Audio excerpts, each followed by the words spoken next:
Hello friends, आज आपण Marathi medium साठी गुरुत्वाकर्षण नावाचा एक टॉपिक आपण बघतोय. गुरुत्वाकर्षणाचा शोध हे तुम्हाला चांगलंच माहिती आहे की सर आयझॅक न्यूटन यांनी लावलेला. तर गुरुत्वाकर्षण हे प्रकरण शिकण्याआधी तुम्ही मुलांनो की सगळ्यात आधी 9वीच्या पुस्तकातून न्यूटनचे गतीविषयक 3ही नियम अगदी व्यवस्थित वाचून मगच अभ्यासाला या सुरुवात करा. गुरुत्वाकर्षणाचा शोध सर आयझॅक न्यूटन यांनी लावला हे आपल्याला चांगलंच माहिती आहे.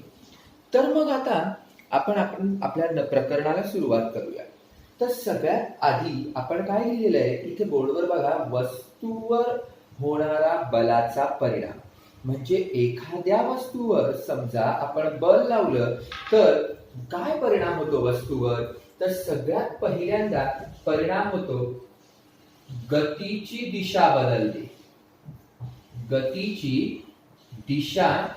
बदलते. वस्तूच्या गतीची दिशा बदलते.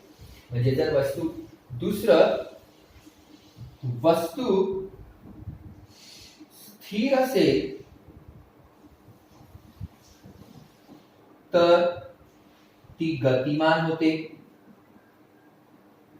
ओके, वस्तू गतिमान असेल तर ती स्थिर होते. ओके, म्हणजे चौथा आपण असं लिहू शकतो, वस्तूचा आकार बदलतो. असे वेगवेगळे परिणाम वस्तूवर बल लावल्यामुळे होतात हे आपल्याला चांगलंच माहिती आहे. म्हणजे जसं वस्तूच्या गतीची दिशा बदलते, म्हणजे समजा एखादी वस्तू सरळ रेषेत गतिमान आहे. आपण जर समजा त्या वस्तूला आपण बल लावलं तर ती वस्तू जी आहे ती गतिमान आहे, तर त्या गतिमान वस्तूची दिशा बदलणार. दुसरं, एखादी वस्तू स्थिर आहे. समजा एखादा चेंडू रस्त्यावर पडलेला आहे, म्हणजे तो स्थिर आहे.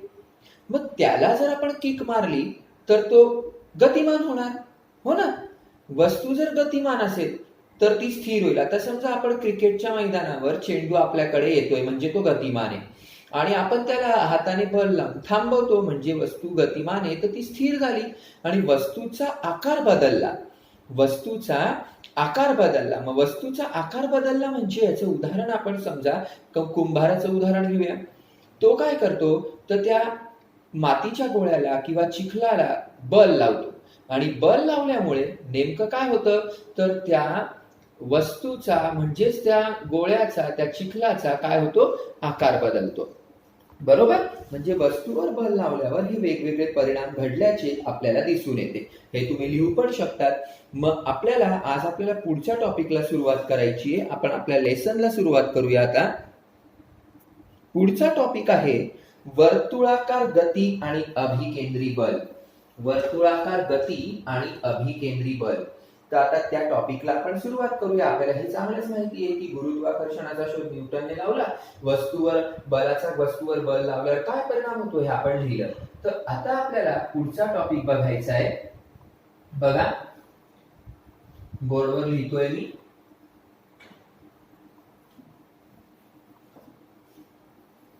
आधी आपण घेऊया वर्तुळाकार गती. तर समजा एखादी वस्तू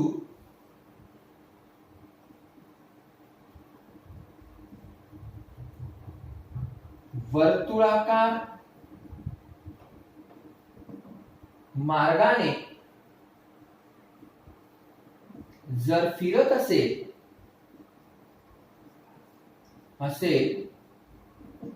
तर तिची गती वर्तुळाकार आहे असे आपण म्हणतो. म्हणजे याचं उदाहरण आपण बरेच घेऊ शकतो, जसं आपला आकाश पाळणा आहे. आकाश पाळण्यामध्ये काय होतं की आकाश पाळण्यामध्ये या ठिकाणी होतं काय की आकाश पाळणा वर्तुळाकार दिशेने फिरतो, म्हणजेच त्याची वर्तुळाकार गती आहे असं आपण म्हणू शकतो. अजून एक उदाहरण सांगितलं तर मी एखाद्या दोरीला दगड बांधला, गोफण म्हणतो आपण त्याला, आणि गोल गोल फिरवलं तर त्या दगडाची गती वर्तुळाकार गती असेल. पण प्रश्न असा आहे की जेव्हा एखादी वस्तू, आता समजा हा वर्तुळाकार मार्ग आहे आणि एखादी वस्तू इथे या मार्गाने गतिमान होते, मग जर ती या मार्गाने गतिमान होत असेल तर प्रत्येक ठिकाणी त्या वस्तूच्या गतीची दिशा बदलते आहे, बरोबर. वर्तुळाकार दिशेत ती फिरते, म्हणजे त्या ठिकाणी वर्तुळाकार गती म्हणजे गतीमध्ये फिरते, म्हणजे त्या वस्तूची दिशा सातत्याने बदलते. मग वस्तूची दिशा बदलली तर आपण मागच्या वर्षी शिकलोय वस्तूचा वेगही बदलतो. म्हणजे वर्तुळाकार मार्गाने फिरणाऱ्या वस्तूचा वेग हा सातत्याने बदलत असतो, बरोबर. म्हणजे आपण ही जी गती, हे जे उदाहरण बघितलं ती एक समान वर्तुळाकार गतीचं नाहीये, ते फक्त वर्तुळाकार गतीचं आहे. म्हणजे एखादी वस्तू जर वर्तुळाकार मार्गाने फिरत असेल तर तिची गती वर्तुळाकार आहे असं आपण म्हणतो. जसं आपण दोरीला दगड बांधून तो फिरवला तर दगडाची गती वर्तुळाकार गती आहे. त्याच्यानंतर आणखी एक उदाहरण घ्यायचं, आकाश पाळण्याचं उदाहरण घेतलं तर आणखी एखाद्या कुंभाराच्या चाकाचं आपण उदाहरण घेऊ शकतो. असे अनेक वर्तुळाकार गतीचे उदाहरण आपण घेऊ शकतो. हे वर्तुळाकार गती. तर आता वर्तुळाकार गती जर तुम्हाला समजलं असेल तर वर्तुळाकार गतीमध्ये वस्तूची दिशा ही गतीची दिशा सातत्याने बदलते आणि वस्तूच्या गतीची दिशा सातत्याने बदलते, म्हणजे या ठिकाणी वस्तूचा वेगही बदलतोय. ओके. आता मी आणखी एक फिगर काढतो, ती जरा नीट बघा.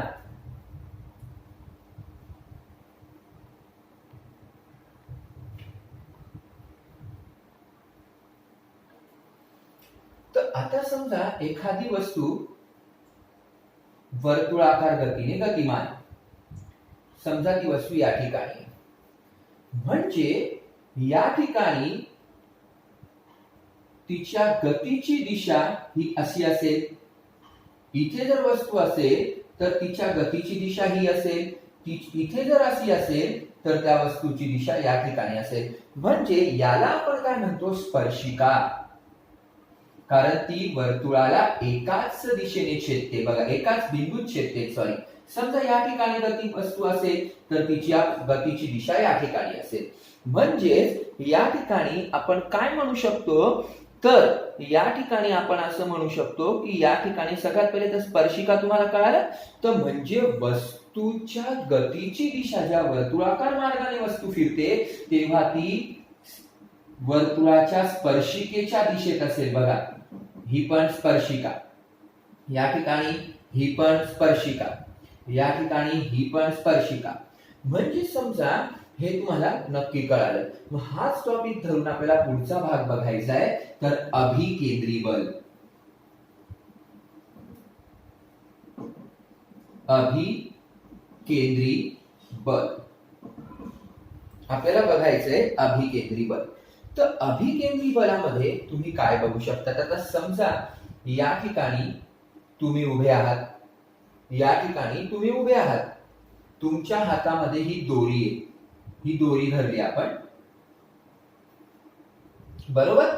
या दोरीला एक दगड बांधलाय, मग तुम्ही ही दोरी घेतली आणि गोल फिरवली, म्हणजे ती अशी फिरेल, ती दोरी अशी फिरेल. मग जोपर्यंत तुम्ही फिरवत आहात तोपर्यंत दगड फिरतोय, जोपर्यंत तुम्ही फिरत आहात तोपर्यंत दगड फिरतोय, जोपर्यंत फिरवत आहात तोपर्यंत दगड फिरतोय. म्हणजे तो जो दगड आहे, तो जो दगड आहे तो काय करतोय, वर्तुळाकार गतीने फिरतोय.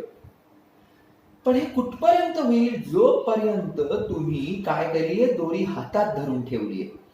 मग दोरी हातात धरून ठेवलीये म्हणजे तुम्ही काय करताय, या दगडाला या केंद्राच्या दिशेने खेचताय, या दगडाला तुम्ही केंद्राच्या दिशेने बल लावताय आणि ही दोरीच्या ताणामुळे हे घडतंय. जोपर्यंत दोरीवर ताण आहे तोपर्यंत हे घडतंय. पण समजा मग या ठिकाणी मी जर दोरी सोडून दिली तर काय होईल? मी जर दोरी सोडून दिली तर हा ताण नष्ट होऊन जाईल.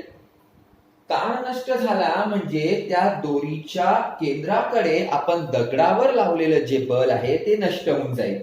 नष्ट इन द सेन्स ते निघून जाईल. मग आता समजा या ठिकाणी दगड असताना आपण दोरी जर सोडली तर तो जो दगड आहे या वर्तुळाच्या स्पर्शिकेच्या दिशेने फेकला जाईल, म्हणजे या बाजूने फेकला जाईल. समजा तो दगड जर या ठिकाणी असेल तर तो या वर्तुळाच्या स्पर्शिकेच्या म्हणजे या दिशेने फेकला जाईल. समजा तो दगड या ठिकाणी असेल तर तो या वर्तुळाच्या स्पर्शिकेच्या म्हणजे या दिशेने फेकला जाईल. हे कुठपर्यंत होईल? जोपर्यंत आता या ठिकाणी होतं काय, आपण दोरी हातात धरली, दोरीला एक दगड बांधला, दोरी आपण फिरवली. जर तुम्ही दोरी फिरवत आहात तर दोरीकडे जर नीट बघितलं तर ती दोरी ताणली गेली आहे, म्हणजे दोरीवर ताण आहे. म्हणून आता मग या ठिकाणी हा ताण आहे तर त्या ताणामुळे बल निर्माण झालंय. ते बल दगडावर प्रयुक्त होतंय कारण दगड वर्तुळाकार मार्गाने फिरतोय आणि ते जे दगडावर प्रयुक्त झालेलं बल आहे ते वर्तुळाच्या केंद्राच्या दिशेने त्या ठिकाणी प्रयुक्त झालेलं आहे. आणि ज्या वेळेला मी त्या ठिकाणी ती दोरी सोडून दिली तर ताण निघून गेला. ताण निघून गेला म्हणजे काय झालं, त्या ठिकाणी ते बल त्या ठिकाणी संपुष्टात आलं, म्हणजे ते बल नष्ट झालं. आणि बल नष्ट झालं म्हणजेच काय, तर दगड आता वर्तुळाकार मार्गाने फिरणार नाही. आकृतीत दाखवल्याप्रमाणे तो वर्तुळाच्या स्पर्शिकेच्या दिशेने दूर फेकला जाईल. म्हणजे जोपर्यंत ताण होता, फिरवत होतो, तोपर्यंत दगड फिरत होता.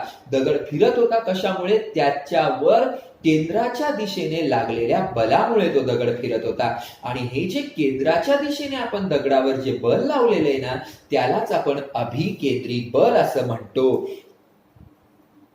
बघा मग, अभिकेंद्री बल तुम्ही त्या ठिकाणी स्क्रीन पॉज करून लिहू पण शकतात. बरं, व्याख्या वही पेन जवळ ठेवायचा. तर मी काय सांगितलं, अभिकेंद्री बल म्हणजे काय, तर वर्तुळाकार कक्षेत फिरणाऱ्या कोणत्याही वस्तूवर वर्तुळाच्या केंद्राच्या दिशेने प्रयुक्त होणाऱ्या बलालाच अभिकेंद्री बल म्हणतात. पण म्हणजेच हे आपल्याला लक्षात येतंय की अभिकेंद्री जे बल आहे ते वर्तुळाकार कक्षेत फिरणाऱ्या वस्तूवरच प्रयुक्त होते. वर्तुळाकार कक्षेत फिरणाऱ्या कोणत्याही वस्तूवर वर्तुळाच्या केंद्राच्या दिशेने प्रयुक्त होणाऱ्या बलाला अभिकेंद्री बल असं म्हणतात. आणि हेच बल आहे की ज्यामुळे वस्तू ही केंद्राकडे खेचली जाते आहे. वर्तुळाकार कक्षेत फिरणाऱ्या वस्तूवर, कोणत्याही वस्तूवर वर्तुळाच्या केंद्राच्या दिशेने प्रयुक्त होणाऱ्या बलाला आपण अभिकेंद्री बल असं म्हणतो. तर जसं एक उदाहरण घेऊया. तर या ठिकाणी समजा आपला हा सूर्य आहे आणि सूर्याच्या भोवती आपली ही पृथ्वी फिरते आहे.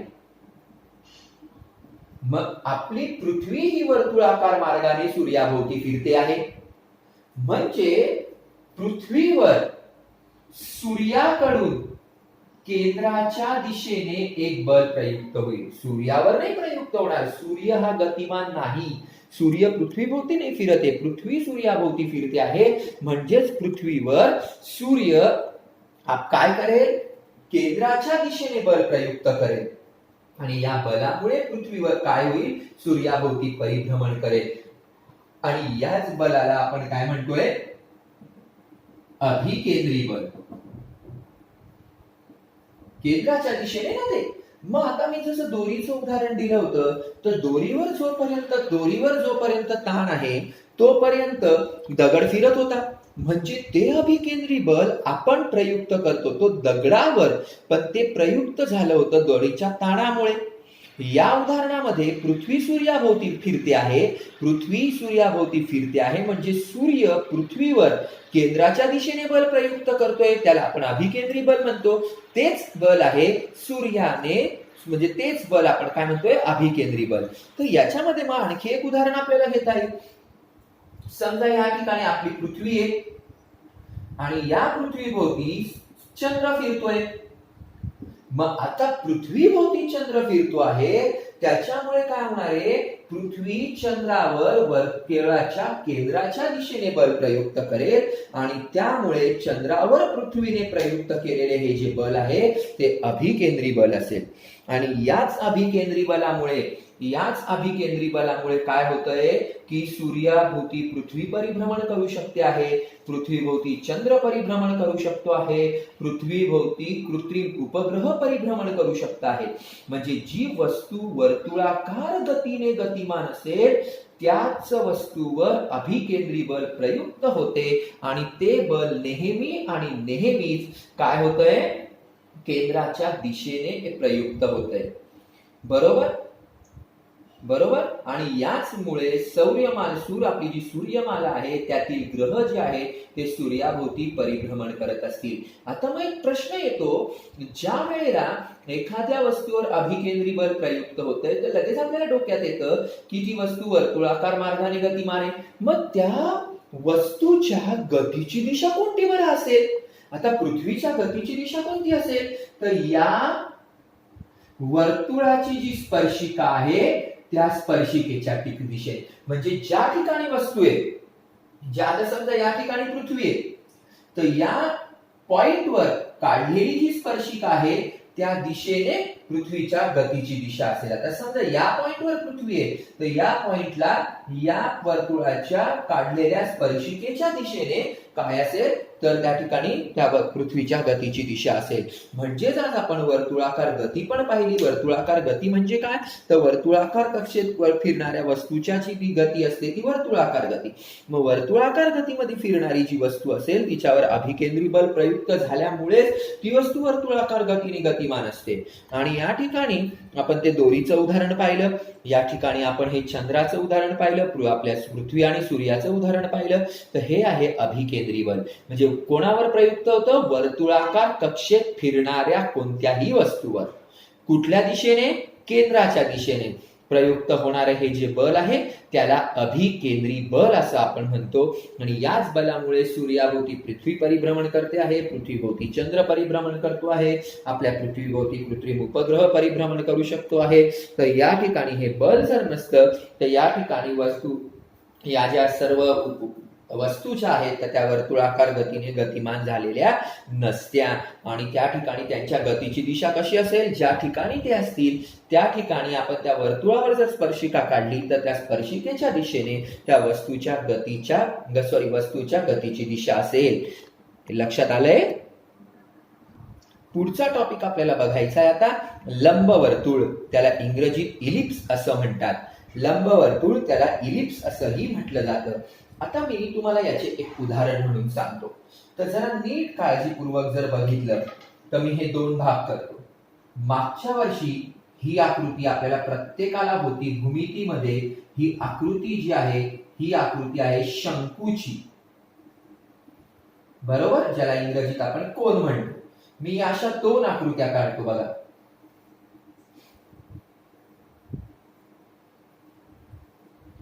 आता समजा मी काय केलं, आता शंकू तुम्ही बघितला असेल तर मी काय केलं, कात्री घेतल्या. तर शंकू समजा आपण याचं एक उदाहरण घेऊया, बर्थडे कॅप. हा शंकू आहे. मी काय केलं, ती बर्थडे कॅप एकदम याला पॅरलल म्हणजे समांतर बरोबर कट केली. मग कट केल्यावर बघा हा वेगळा, म्हणजे मला ह्या दोन आकृत्या मिळतील बघा. तर कोणती एक आकृती मिळेल? हा एक छोटासा शंकू मिळेल वरचा, जेव्हा मी समांतर कट केली तेव्हाचा. आणि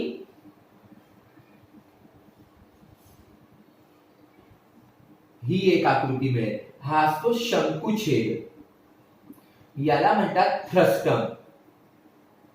अशा दोन आकृत्या मला मिळतील.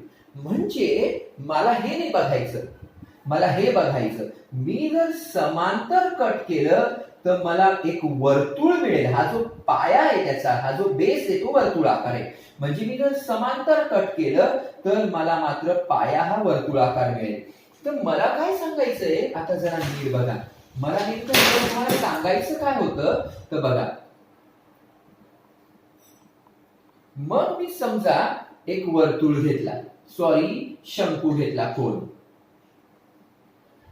आता मी त्याला समांतर नाही कापत, त्याला मी पॅरलल नाही कापणार, मग मी असा त्याला तिरपा कापेल बघा, तिरपा, मी तिरपा कापेल. तर तिरपा कापल्यामुळे मला बघा ही पाया वर्तुळाकार नाही मिळणार, तर मला पाया असा मिळेल. म्हणजे तो शंकू जो आहे तो मला असा मिळेल बघा.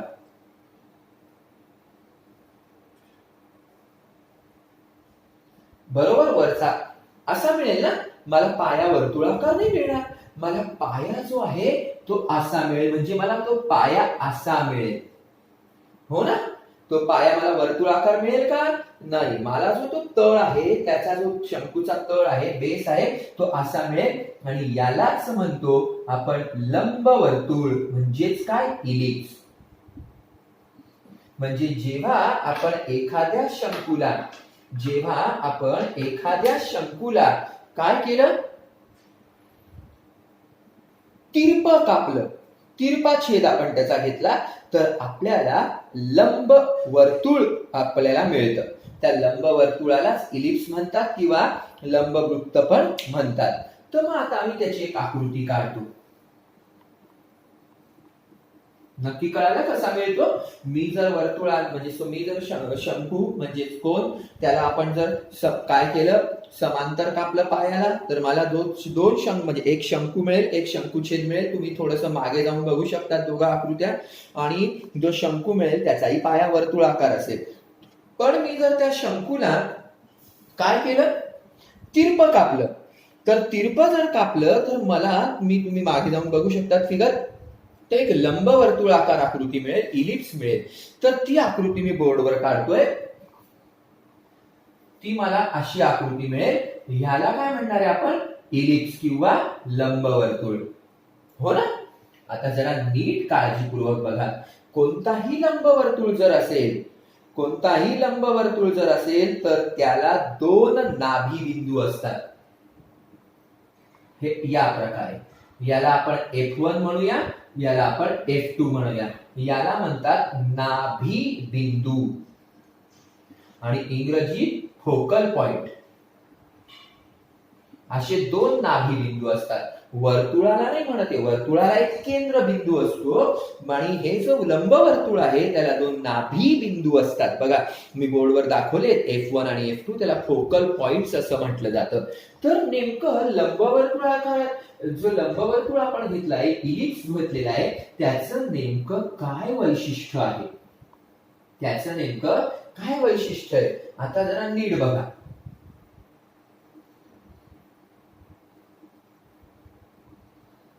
हा एक लंबवर्तुळ काढला, त्याचे दोन नाभीय बिंदू काढले. मग मी आता काय करतो, लंबवर्तुळाकार जो लंबवर्तुळ आहे त्याच्यावर कोणतेही पॉइंट घेतो. मग समजा मी हा A पॉइंट घेतला, हा B पॉइंट घेतला, हा C पॉइंट घेतला कुठेही, आणि हा समजा D पॉइंट घेतला, आणि मी हे जोडून दिलं. A ला F1 आणि F2 शी जोडलं, B ला पण F1 आणि F2 शी जोडलं, C ला पण F1 आणि F2 शी जोडलं, D ला पण F1 आणि F2 शी जोडलं.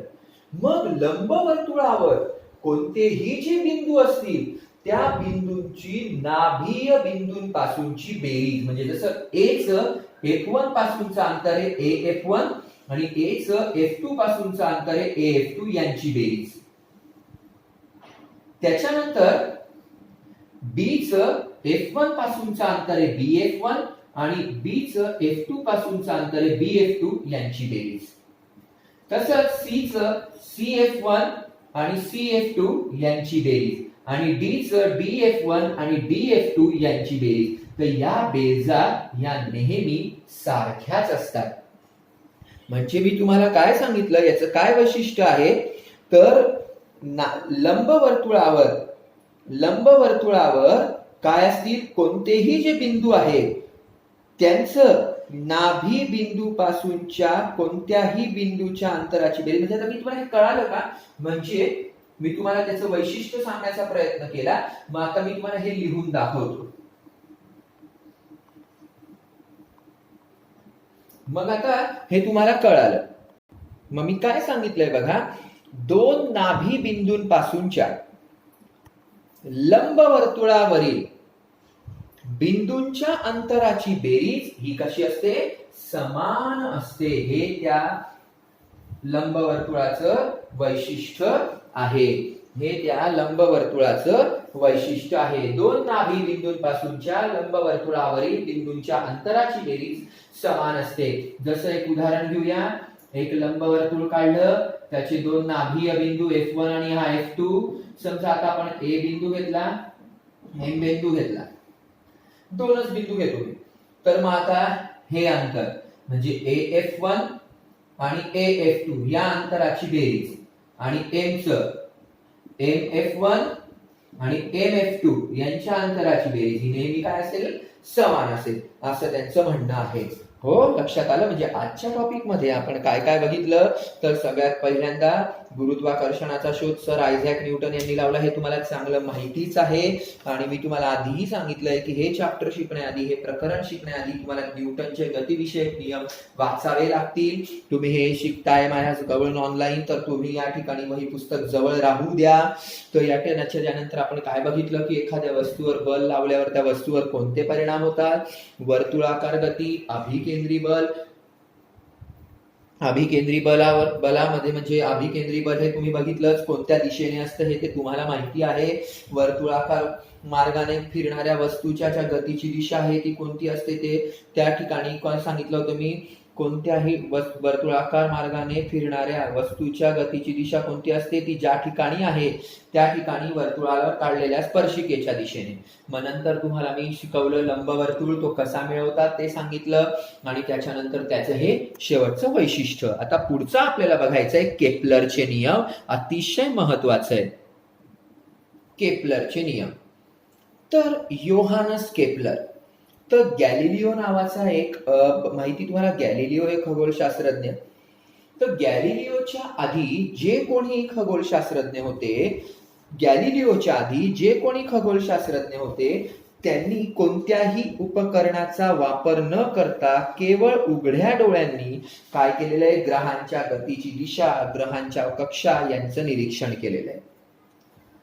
गॅलिलिओने तुम्हाला माहितीच आहे की त्याने म्हणजे बनवलेल्या भिंगाच्या सहाय्याने, दुर्बिणीच्या सहाय्याने ग्रहांचं निरीक्षण केलं. तर केपलरने स्वतः कुठल्याही प्रकारचं निरीक्षण केलं नाही. केपलर कोण होता? एक म्हणजे तुम्हाला त्या ठिकाणी जर्मनीमध्ये होता तो, त्या ठिकाणी तोही खगोलशास्त्रज्ञ होता, पण त्याने कुठल्या प्रकारचं निरीक्षण केलेलं नाहीये. त्याने काय केलं की त्याच्याकडे जी काही माहिती उपलब्ध आहे, त्याच्या सहाय्याने ग्रहांच्या गतीविषयक काही त्याने नियम मांडले. तर ग्रहांच्या गतीविषयक त्याने नियम मांडले, तर ते नियम केपलरचे नियम नावाने या ठिकाणी प्रचलित झाले. तर केपलरचे टोटल 3 नियम आहे. योहानस केपलरचे एकूण 3 नियम आहेत. तर पहिला नियम तो काय म्हणतो? ग्रहाची कक्षा, तुम्ही नोटबुक जवळ राहू द्या, ग्रहाची कक्षा लंबवर्तुळाकार असून, लंबवर्तुळ आपण आता शिकलो, लंबवर्तुळाकार असून सूर्य कक्षेच्या एका नाभीवर आहे. आतापर्यंत आपण काय बघत होतो? आपल्याला काय माहिती होतं की सूर्याभोवती ग्रह वर्तुळाकार कक्षेत फिरतात, हे असं आपल्याला जस्ट माहिती होतं. पण तो काय म्हणतो की ग्रहाची कक्षा वर्तुळाकार नाहीये, तर ती लंबवर्तुळाकार आहे आणि ग्रह त्या कक्षेच्या एका नाभीवर आहे. आणि तुम्हाला माहिती आहे लंबवर्तुळाला 2 नाभी असतात. म्हणजे जसं एक उदाहरण घेऊया, हे एक लंबवर्तुळ, आपण ही घेऊया ग्रहाची कक्षा. समजा हा घेऊया एक ग्रह, इथे 2 नाभी बिंदू आहेत, F1 आणि हा F2. तर या 2 नाभींपैकी कोणत्याही एका नाभीवर सूर्य आहे, एक तर F1 वर किंवा एक तर F2 वर. आपण समजा या ठिकाणी सूर्य आहे. म्हणजे याचा अर्थ काय झाला की हा जो ग्रह आहे तो सूर्याभोवती लंबवर्तुळाकार मार्गाने फिरतोय आणि हा जो सूर्य आहे या दोघांपैकी कोणत्या पण एका नाभीवर आहे. तुम्ही या ठिकाणी पण दाखवू शकता, दॅट इज सन, हो ना, असंही म्हणू शकता. मग मी काय सांगितलंय? अतिशय सोपा नियम आहे. तो काय म्हणतो की ग्रहाची जी कक्षा आहे ती त्या ठिकाणी वर्तुळाकार अजिबात नाही, त्याच्या निरीक्षणावरून त्याने काय सांगितलं की जी ग्रहाची कक्षा आहे ती लंब वर्तुळाकार आहे आणि त्या कक्षेच्या एका नाभीवर सूर्य आहे. मी तुम्हाला काय दाखवलं बघा, या ठिकाणी एक लंबवर्तुळ काढलेलं आहे, मी त्याला ग्रहाची कक्षा म्हणतोय, ऑर्बिट ऑफ प्लॅनेट. तर तो जो ग्रह आहे तो या सूर्याभोवती या लंबवर्तुळाकार कक्षेत फिरतोय. आणि सूर्य कुठे आहे मग? एक तर F1 वर किंवा F2 वर, म्हणजे दोघांपैकी कोणत्या पण एका नाभीवर सूर्य आहे असं त्याचं म्हणणं आहे. हा पहिला नियम, साधा सोपा नियम. काय म्हणायचंय त्याला की ग्रहाची कक्षा ही लंबवर्तुळाकार आहे आणि सूर्य कक्षेच्या कुठे आहे? नाभीवर आहे. मग तो F1 वर असेल किंवा F2 वर असेल. अतिशय सोपा नियम आहे, केपलरचा पहिला नियम. आपल्याला स्पष्टीकरण देता येईल. या ठिकाणी तुम्ही काढू शकतात नोटबुकवर. तर या ठिकाणी तो जो ग्रह आहे तो म्हणजे सूर्याभोवती लंबवर्तुळाकार कक्षेत फिरतोय आणि सूर्य हा F1 किंवा F2 या दोन नाभी बिंदूंपैकी कोणत्या पण एका नाभीवर आहे असं त्याचं म्हणणं होतं. दुसरा जो नियम आहे त्याच्यामध्ये बऱ्याचशा अडचणी येतात मुलांना. तर पहिला नियम तर सोपा होता, त्याला काय म्हणायचं होतं की ग्रह जो आहे ते सूर्याभोवती लंबवर्तुळाकार कक्षेत फिरतायत. मग सूर्याचं स्थान त्याने काय सांगितलंय? दोन नाभी बिंदूंपैकी कोणत्या पण एका नाभीवर.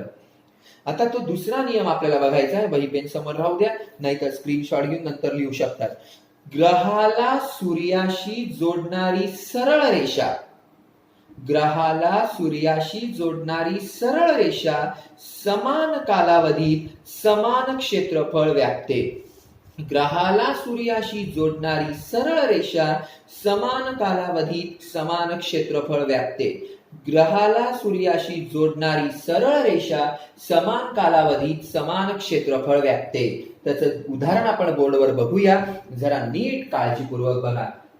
सगळ्यात पहिल्यांदा केपलरचा पहिल्या नियमाप्रमाणे काय की ग्रह लंबवर्तुळाकार कक्षेत फिरतो आहे.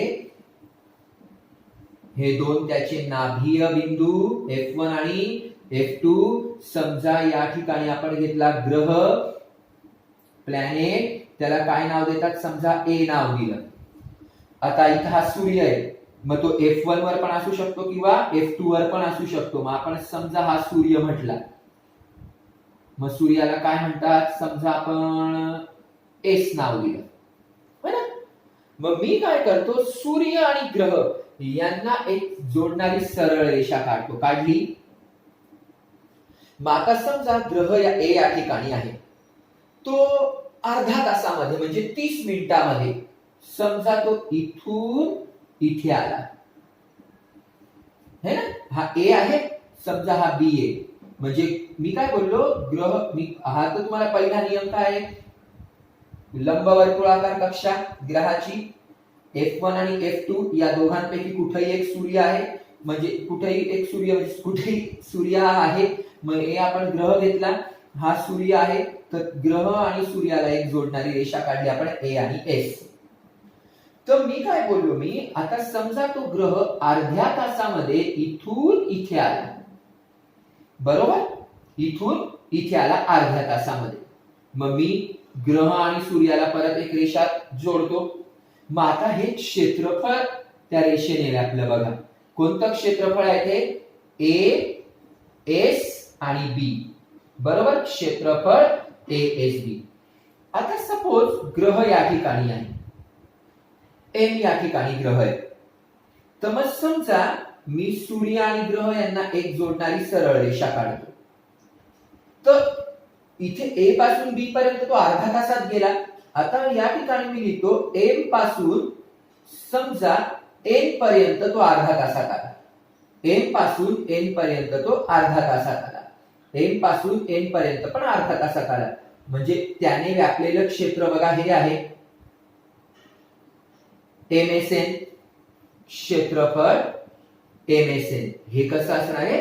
सारखं. म्हणजे हे क्षेत्रफळ आणि हे क्षेत्रफळ सारखं असणार आहे.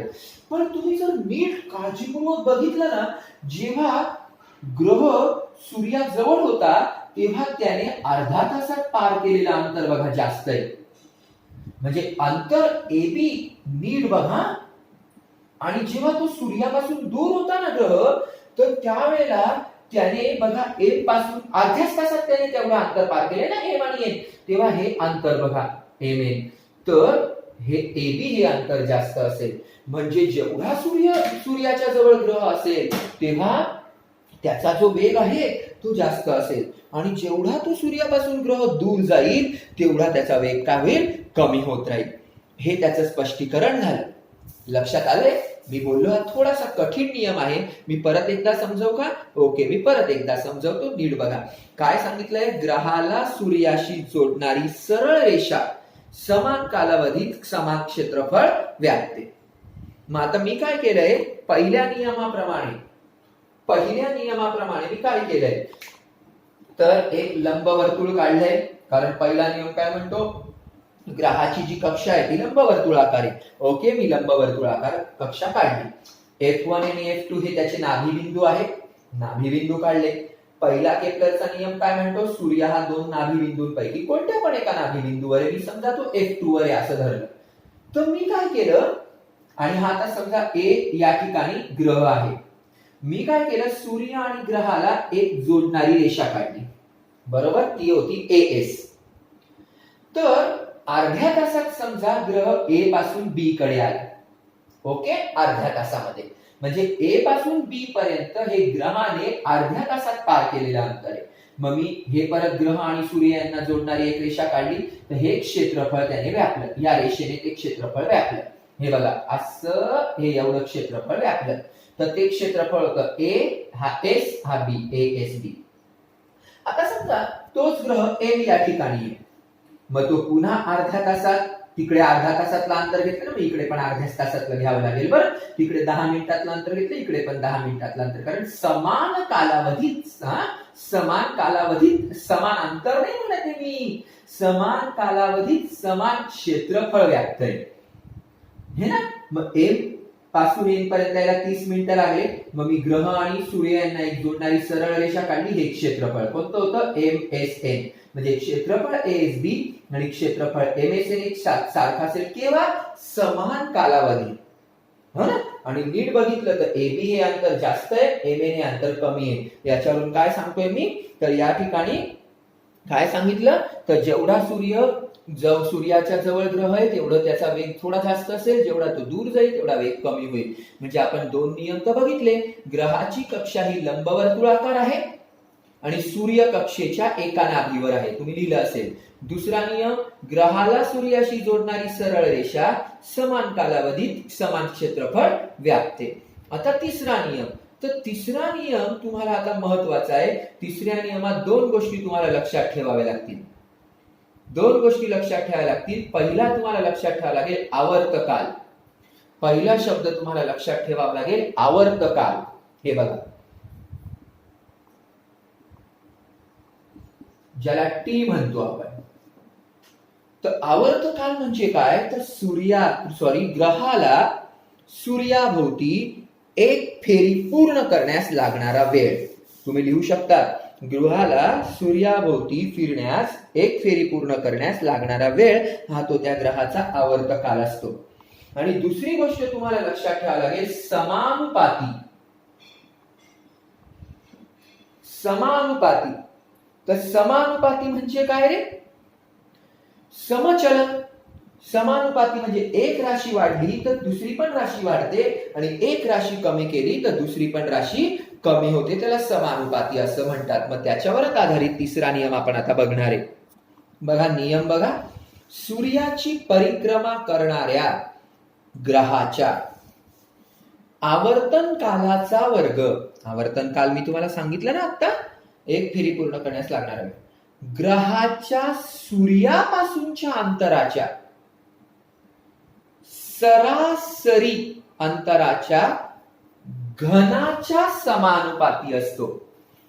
सूर्याची परिक्रमा करणाऱ्या ग्रहाच्या आवर्तन कालाचा वर्ग हा ग्रहाच्या सूर्यापासूनच्या सरासरी अंतराच्या घनाच्या समानुपाती असतो. एक्सप्लेन करतो, नीट बघा. तर पहिल्या नियमाप्रमाणे काय, लंबवर्तुळाकार कक्षा. हा F1, हा F2. इथे सूर्य आहे समजा आणि या ठिकाणी एक ग्रह आहे. ए. या ग्रहाला सूर्याभोवती फिरण्यास लागणारा कालावधी आहे समजा टी, म्हणजे त्याचा आवर्त काल जो आहे तो समजा टी आहे. तर मग आता या ग्रहाचं या सूर्यापासूनचं सरासरी अंतर, ग्रहाचे सूर्यापासूनचे सरासरी अंतर समजा आपण मानलं आर. तर मग नियम काय सांगतो, आवर्तन कालाचा वर्ग. मग आवर्तन कालाचा वर्ग काय येणार रे, टी वर्ग. ओके. आणि ग्रहाच्या सूर्यापासूनच्या सरासरी अंतराचा घन, मग ग्रहाचं सूर्यापासूनचं सरासरी अंतर आहे त्याचा जो घन आहे तो काय येणार आहे, आर घन. बरोबर, असं दिलं ना. आवर्तन कालाचा वर्ग म्हणजे टी चा वर्ग आणि सूर्याच्या सरासरी अंतरापासूनचा अंतर जे आर त्याचा घन काय येणार, आर वर्ग.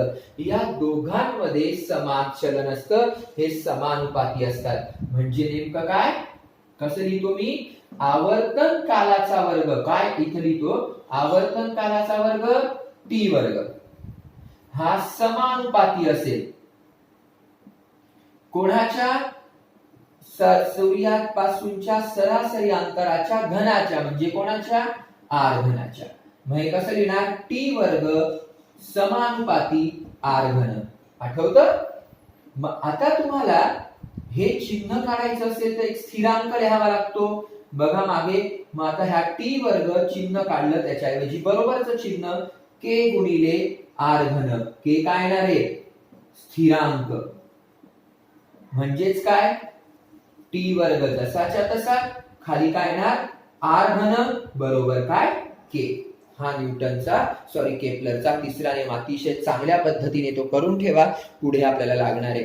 म्हणजे आज आपण काय काय शिकलो, तर आपल्याला न्यूटन गुरुत्वाकर्षण बल शिकलो, कोण शिकलो म्हणजे कोणी शोधलं, त्याच्यानंतर बलाचे वस्तूवर होणारे परिणाम शिकलो, वर्तुळाकार गती, अभिकेंद्री बल, लंबवर्तुळ काय, आणि महत्वाची गोष्ट अजून केपलरचे 3 नियम. वारंवार ते नियम वाचणे महत्वाचं आहे. आपण आज एवढाच टॉपिक बघणार आहोत. सर्व मराठी मीडियमच्या मुलांना आवडला असेल तर लाईक करा, माझं चॅनल सबस्क्राईब करा आणि काही कॉमेंट असतील तर ते कॉमेंट बॉक्स मध्ये टाकायला विसरू नका. घरात राहा, सेफ राहा.